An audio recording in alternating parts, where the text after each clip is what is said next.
అందని ద్రాక్ష పుల్లన small Telugu moral stories. ఒక అడవిలో నక్క ఒకటి నివసిస్తుంది. ఒకరోజు అది ఎంత వేటాడినా ఆహారం దొరకలేదు. ఆకలితో అది బాధపడుతుంది. ఆకలి బాధను తీర్చుకోవడానికి ఏదో ఒకటి తినాలని వెతకసాగింది. ఎంత వెతికిన దానికి ఆహారం లభించలేదు.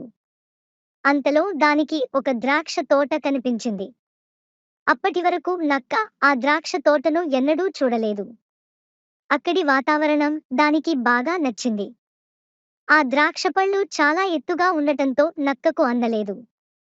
ఆకలితో ఉన్న ఆ నక్కకు ద్రాక్షపళ్లను చూడగానే తినేయాలనుకుంది. ఎలాగైనా వాటిని తినాలని పైకి ఎగిరి ప్రయత్నించింది. కాని అవి అందలేదు. తిరిగి ప్రయత్నించింది. అలా చాలాసార్లు ఎగిరినప్పటికీ ద్రాక్షపళ్ళు అందకపోవడంతో నిరాశ చెందింది. పట్టు వదలకుండా మళ్లీ మళ్లీ ప్రయత్నించినప్పటికీ విఫలమైంది. నక్కకు అందనంత ఎత్తులో ద్రాక్షపళ్ళు ఉన్నాయి. ఎన్నో రకాలుగా ప్రయత్నించిన నక్క అలసిపోయింది. దాని శరీరంలోని శక్తి అంతా నశించింది. దాంతో ద్రాక్షపళ్ళ కోసం ఎగిరే ప్రయత్నాన్ని విరమించుకుంది.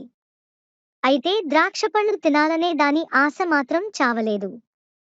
నిరాశగా వెనుతిరిగిన నక్క తనను తాను ఓదార్చుకుంటూ, ఈ ద్రాక్షపళ్ళు చాలా పుల్లగా ఉంటాయి, అందుకే అందలేదు.